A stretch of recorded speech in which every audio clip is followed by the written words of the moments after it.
Life Audio. Hey listeners, Ashley here to let you know that Ted and I are taking a little break from recording new episodes for the show. But we'll be back in August with brand new episodes that we can't wait to share with you.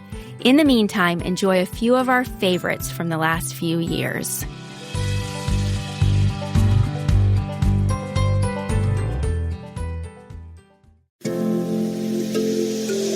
Life Audio. Welcome to the Team Us podcast, where we share how grace, commitment, and cooperation can help couples live the everyday moments of marriage together. Hey everyone, we're Ted. And Ashley Slater. What's the secret to a strong marriage? Well, today we're going to share with you what we think it is.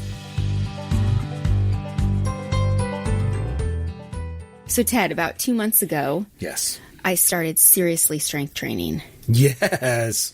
Very impressive, very inspired, but not to action. Just inspired. Oh, like you're not inspired to action. No, but I am inspired. Yeah, like I had done some strength training like at home before, like Right. Apple videos or Pilates. I think I've always been an active person. I Sure. sometimes go Yes. through shorter seasons of inactivity, but I've never like gone to the gym to like lift weights. And you are now waking up early in the morning, heading off to the gym at the break of day and lifting them weights and pushing them weights and moving them weights. That's because I've got the most energy in the morning. Yes. And you actually I'm in my mid-40s now. Weight is not coming off in the same way it used to. Okay. And so I'm like, okay, I'm reading I need to build muscle. And so you actually tracked this place down. This is an example of you listening to me, Yes. jumping in to fix an issue, and me being extremely grateful that you jumped in Look to at fix that. an issue. Sometimes guys fixing problems, it just works out. Yeah, and it's kind of fun. Not 'cause always, but sometimes. Sometimes it's fun because I'll like go in and I'll be like, oh, like 2 weeks ago I was lifting this amount, and Right. now I've gone You up had 5 me pounds. buy new weights for you, like free weights, Right. dumbbells. Yeah, Yeah. they're 15 pounders, which is not big, but that's big for It's me. big for me. So, okay, well, speaking of building muscle, Here's the tie-in. do you remember those high strikers like at the county fair or at places like Six Flags over Georgia? It's also like the strength tester or strongman. It's where you game. use like the big. It's not a hammer, like a Thor's hammer that's really big. See, I And was you gonna whack it down on something, and something goes up and it rings the bell. Yes, I was going to say a Popeye-sized mallet, but here's Mallet, the thing. Yes, that's a good way. Thor is a much more Relevant. Yeah. Example. It's a marvelous example. Yes, it is. Well, have you ever tried one of those? No. Not Because I even- know I would get 25% out of 100. Not even like as a kid? No, I've always been headstrong and body weak. I love you for it. Thank you. Yeah, I haven't tried it either, but we've both seen like other people try it. You Yes. know, like the hopeful person who Yeah. firmly grips that mallet and Comes down confidently hard. raises it. And they're humiliated like I would be. Yeah. Well, I would be too. Yeah. Although not as humiliated as I would have been 2 months ago. I'm a little bit stronger. You're much stronger. But so when someone does win, Yes. I've always kind of assumed that their victory was the result of sheer strength. Being the strongest one in the room. But did you know it's not? I did not know that. Yeah. It turns out that most of the time, it's not. So Brett and Kate McKay over at The Art of Manliness, and this is an article that's The art of manliness. Okay, Yes. keep going. This is great. This is an article or a blog post that's a few years old, and they basically tell you how to win some of these carnival games. Yes. And they say that it's swing accuracy and swing technique, not pure muscle, that truly makes a winner. So it's not brute force, gritting your teeth and whacking it. Yeah, so it's not about dependence on muscle strength, but rather follow through once the mallet is in hand. Follow through. I feel like you're going to use that in this podcast as a metaphor. Yes, you think I'm going somewhere with this. Well, you would be right. Yeah. Okay. So, what does this have to do with marriage and Follow the through. secret to a strong Follow marriage? through. I'm getting there. Okay. When it comes to keeping a marriage strong, yes, It's important to go in with a strong foundation. Obviously, the stronger, the better. I mean, do premarital counseling or mentoring. Yes. Ask for Big feedback from family and friends. Work through conflict. Don't ignore red flags. And I think most importantly, build the foundation of the marriage on a relationship with Jesus. I mean, that's most important. But even when we start with the strongest of foundations and know what we need to do, if we don't have consistent follow through on feeding, protecting, and enjoying our marriage, it isn't going to be strong. For some reason, I got this vision of this little creature in the corner of the room that you feed every once in a while. And that's a marriage. Sorry, that is not what we're talking about. Yeah, but now I can't get that image out of my head. I know, right? Okay. Well, you need to feed marriage. Yeah, so I think the true secret to a strong marriage is more about our follow through in these 3 specific areas than about how strong we are going into it. Excellent, yeah. Okay. That makes a lot of sense. So what are some practical ways we can help score high on the strength meter of marriage? You like that? I love it. Yes. Okay.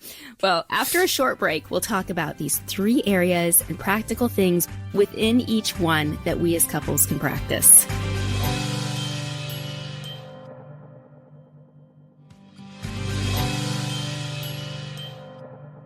So today we're talking about how the secret to a strong marriage is follow through in these 3 specific areas.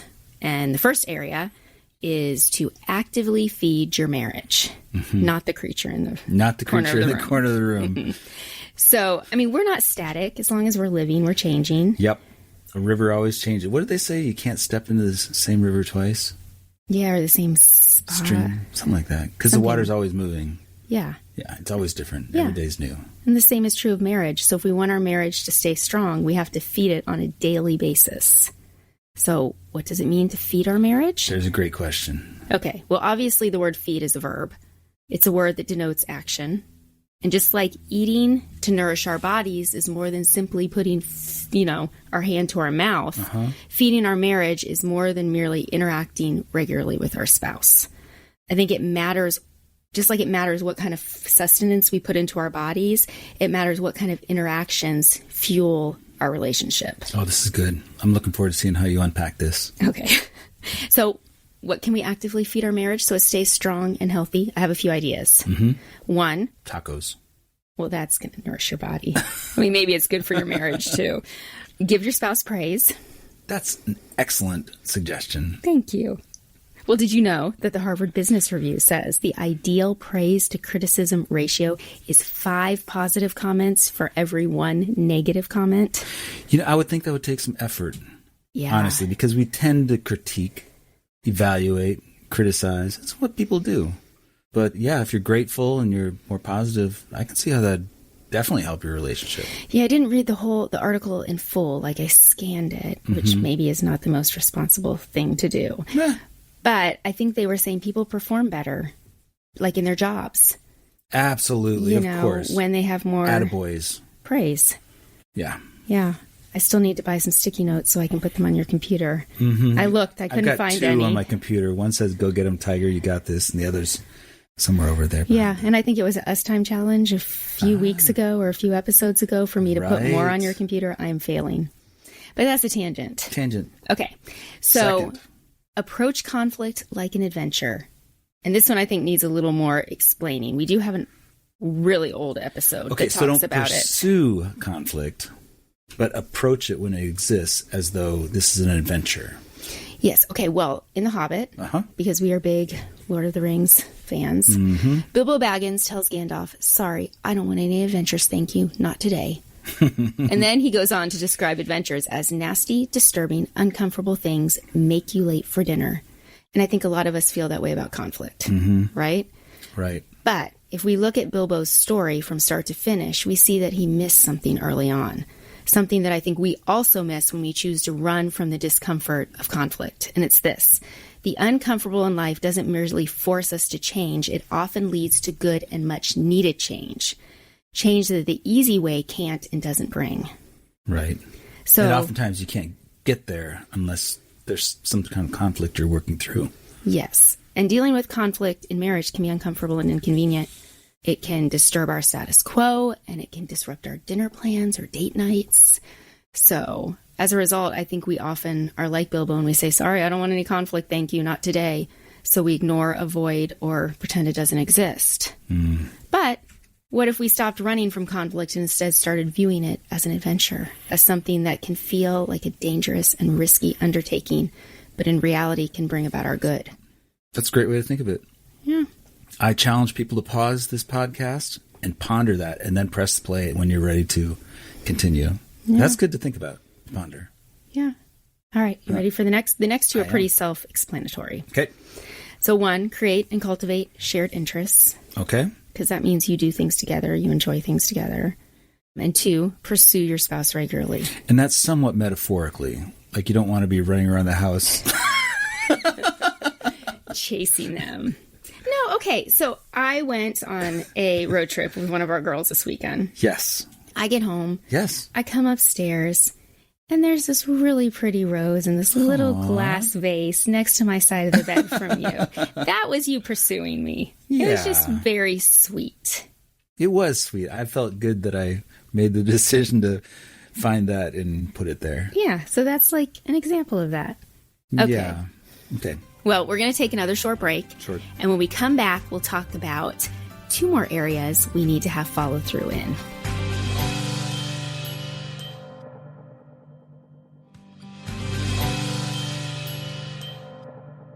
So we're talking about 3 areas that, if we practice, can make our marriages strong. And the first one was, what was it? It was actively feed your marriage. How did I forget already? Okay, and number 2 is diligently protect your marriage. Yes, okay, good. Let's unpack this. Okay, so it's not enough to feed our marriages. We also need to diligently protect our relationships. And what does that look like? So protect, according to dictionary.com, because I like to define words in this episode, That's good. Apparently. You got to define terms. Means to defend or guard from attack, invasion, loss, annoyance, and insult. And I think often the first things that come to mind when we think of protecting a marriage are like the big bad things like infidelity and divorce. And we did recently have an episode on strategies for safeguarding your marriage from affairs. So that's definitely important. But I think we also need to not forget to be on the offense when it comes to seemingly smaller things like passivity, disconnection, and bitterness. It can become easy to be passive because I already got the girl. Yes, you do. You know? So it's easy to be passive, but, you know, where's the adventure in just being, you know, sitting on the couch, drinking beer and watching a movie? Or alone. Or alone. That's your recent show of choice. Oh, the TV series Alone. Yeah. Yes. It's pretty cool. Yeah, I didn't mean alone by yourself. Alone. I meant the what? show. So yeah, passivity that's one I struggle with because I can get content and passive. Yeah. But sometimes we forget to protect our relation, like diligently protect against that. Mm-hmm. So I think especially in seasons when it's good. Right? What do you mean? Like if we're just kind of coasting, right? It's easy to be passive because we're not having to resolve conflict. We're not having to, you know what I mean? Yeah, I know exactly what you're talking about. Yeah. All right. Well, what are some ways that we can be diligent to protect our marriages in both the big and small areas? I have some ideas. 1, keep our spouse our number 2 priority after God and before our kids, if we have them. You laughed. Because you are number 2. You are my number 2, and I love you so almost perfectly. Wait, okay, what is that a reference to? I You said know. number 2, and I think the Muppets Most Wanted. Yeah. That's in there. The whole song with I'm number 1, you're number 2. Right. But it's kind of a funny thing to encourage our listeners to consider their spouses number 2. Yeah. Well, I mean, you got to have God number 1 because our spouses, we're not going to fulfill each other's every need. And I don't think we were meant to. So, all right. 2, be selective of the friends you keep. So choose close friends of the same sex who will encourage and challenge us to fight for our marriages and our spouse.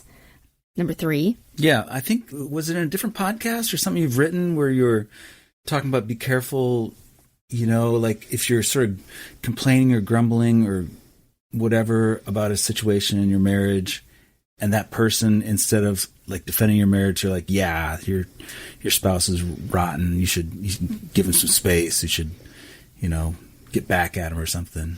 That's in the book, Timas. Okay, yeah, this idea of having friends who will speak truth to you and not just what you want to hear. Yeah. Yeah. So you need to have those kind of friends that are not going to affirm belly aching about your spouse. It's like our pastors talked about at church. Jesus was full of grace and truth. Grace and truth, right? It wasn't 50-50. He was 100% full of grace, 100% full of truth. And so I think we need friends who are full of grace and truth, and to be friends who are full of grace and truth. Good point. I mean, we can't always help our friends in their marriages because sometimes they don't tell us what's going on. Right. But yeah, so be selective of the friends you keep and be a good friend. Okay, connect in busy seasons. So we have a lot of busy seasons. We do. And sometimes connecting is saying, hey, we haven't been connecting. We need to connect. We need to go on date night. Right. Or Funky Town. Yes. Yeah. If you've watched the show Parenthood, you will know what that means. Okay. Rescue days gone wrong. So be willing to apologize, forgive, and start again. I've done that. It was our first Valentine's Day. I think I wrote an article based on that, and that's where this idea came from. Well, and that was an issue of maybe you said something you shouldn't, but I didn't have to respond to what you said in the way I did either. It took both of us to rescue the day gone wrong. There you go. Yeah. Apologizing, that's such a big thing. Because, when I really screw up, there's no way to climb out of it. Yeah. There's no way for me to climb out of it. So I've got to apologize, and I'm relying on your forgiveness, and then we can get it resolved. Right. And I will say, for all of you fellow wives listening, sometimes it takes men a little longer to come to the conclusion to apologize. Yeah. What was it? Shanti Feldhahn for Women Only talks about how sometimes it takes 8 or 9 hours more for a man to kind of process. Yeah, that's conflict. My experience. Sometimes it takes quite a while. So for me, I bring that up to say, I have learned not to be discouraged if it takes you a while to realize maybe you need to apologize. And so those listening, don't get discouraged if that's also the case. Be patient. Yeah. All right. Are you ready for the third thing we should have follow through in? Yes. Let's hear it. Freely enjoy your marriage. Well, that seems obvious, so you're going to have to explain that. Yeah, well, feeding and protecting are important, but enjoying it is too. And to enjoy is to experience with joy or take pleasure in. And I think a lot of times people... So how do you intend to take joy in your marriage? That's a good question. It's a great question. I'll share with you what I have, and we'll see whether I answer it or not. All right. I may or may not. So I think sometimes in Christian circles, people get hung up on marriage is about holiness and not happiness. Right. And yes, it does help us. But that's a big part of marriage. Right. Yeah. It helps us not be as selfish. It helps us learn to put someone else before ourselves. That was actually one of the reasons that I wanted to get married to you, because I thought you would be good for me. To be honest. Almost 22 years later, am I good for you? I'm better than I was. Good. Well, I am too. No. Yeah. So, but I think there's that focus sometimes, and I don't believe that means we can't and shouldn't enjoy our marriages. I mean, look back at the garden and Adam and Eve, and God called everything he created, including marriage, good. Mm-hmm. So what are some things that we can do to more freely enjoy our marriage? Here are some thoughts, and you can tell me whether I answered your question. Okay, some or practical not. suggestions, thoughts. Laugh together. Huh. Apparently, I don't remember the statistics, but it's in my book, Timas, also, or our book, because you have comments in there. You wrote most of it. Yeah, I just came along and made little jokes. There are couples that don't laugh together. That is not every couple laughs together. Yeah, I can see that. And ways to laugh together are not just in the conversations you have and enjoying the conversation and laughing about stuff, but maybe you could watch a comedy. Maybe you could do an adventure, go to some outing, where stuff is silly, maybe help me out here, like a fair, not an affair, but a fair, Right. Or a carnival or something like that, or a new restaurant that's like startling and you sort of laugh about stuff that comes out. Yeah. Some or place walks and you see a weird animal that barks at you. See, okay, this is kind of off topic, but still on topic. Kind of. Like, you will laugh when you are at a show and you are really enjoying something, even if it's not funny. Even if it's not funny. Which I don't think always the people around us understand. And it took me a while to learn that about you. Yeah. That when you really enjoy or appreciate talent or take joy in something, it causes you to laugh. Yeah. Or chuckle. It's true. Which is really interesting. It is. I wrote my master's thesis on laughter. So maybe that changed the way I experience that. Yeah. So if if you're ever with us at a show or something and Ted laughs and you're like, well, this isn't funny, it's because he's thoroughly enjoying it. Right. So number 2. Okay. Get away together. Yep. Which we are doing next week. We're going on a cruise. We're going on a cruise. I know it's a first world problem thing for a lot of people, going on a cruise, but I mean, I'm in my 50s. We went on a cruise last year. Or a year and a half ago, I think. A year and a half ago. And we found a very cheap one, as cheap as we could, through Costco. And yeah, I mean, I love it. Yeah, and get away. Like, we're at a season in our lives now where we can get away because we don't have young kids. Mm-hmm. And I work from home. And he works from home. Well, even if you didn't, you'd have vacation time. I would have vacation time. But I know a lot of, when we were so we're trying more to get away, the two of us. Mm-hmm. Like every year and a half or something like that. But when our kids were little, getting away might have been date night. Mm-hmm. So when we say get away, it doesn't mean you have to go on a cruise or some fancy vacation. You're creating memories together. Just the two of you. Yeah. It's a way to feed your marriage or... Yeah. Yeah. All right. Write your story together. Or in other words, dream together. And we recently did an interview with Mike and Kate Battistelli on dreaming together. It was really good. It really was good. So if you're listening and you haven't heard that yet, go back and listen to that one. And then I have practice Christ-like love. Which is, like you just said, full of grace and truth. Right. Yeah. Well, and I think when you are full of grace and truth, you're going to enjoy your relationship. Because you're not hiding things or holding things against each other because you're speaking truth. But yet you also have the grace that is realizing that you both have your moments. You both have your moments. Right. Which we do. We both have our moments. Yep, that's real life. All right, so to summarize, the true secret, at least according to us on this podcast, to a strong marriage is more about our follow-through in 3 specific areas than about how strong we are going into it. And those areas are actively feed your marriage, diligently protect your marriage, and freely enjoy your marriage. And I want to add, I think that this idea of follow-through and consistent practices rather than strong foundation might have the potential to be encouraging to anyone listening who maybe didn't have a strong foundation when they first got married or didn't have a strong start. Yeah, because it's not all about that. Right. But now you're going, okay, can we still have a strong marriage? What do we need to do? Sure. Is it out of the question because we didn't start with a strong foundation? Yeah. And so this is to say no. Yeah. So just whack your marriage with a Thor's hammer. Or Popeye's mallet, depending upon how old you are.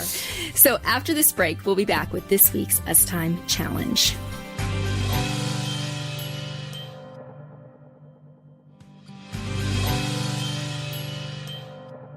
For this week's Us Time Challenge, pick one of those ideas from each of the areas to put into practice this week. Or if that's overwhelming, just pick one. But it could be you give your spouse more praise this week. You try to get your praise to criticism ratio closer to 5 to 1. And maybe you also rescue any days gone wrong, and maybe you laugh together. Easy. Right. For us, we're going to get away. Yep. And we're going to laugh together. Yes. Those are both in the same category. But we're going to enjoy our marriage this week. Yes, we are. We absolutely are. So thanks for joining us on the TMUS podcast. If you've enjoyed this episode, please subscribe to the podcast, and we'd love to have you leave a review over at Apple Podcasts. We're looking forward to next time as we keep talking about how grace, commitment, and cooperation can help couples live the everyday moments of marriage together. Team Us with Ted and Ashley Slater is a production of Life Audio and Salem Media. If you liked what you heard today, please take a second to rate and review the podcast in your favorite podcast app so that more listeners like you can find the show. For more faith-filled, inspirational podcasts, visit us at lifeaudio.com.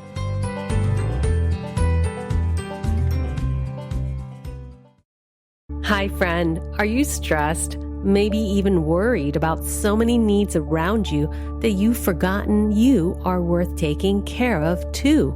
Well, I'm Bonnie Gray, the host of Breathe, the Stress Less podcast. I want to invite you to join me as I share practical tips based on science, inspired by God's Word, to help you spark joy and restore God's peace and love to your soul. Subscribe now and go to lifeaudio.com.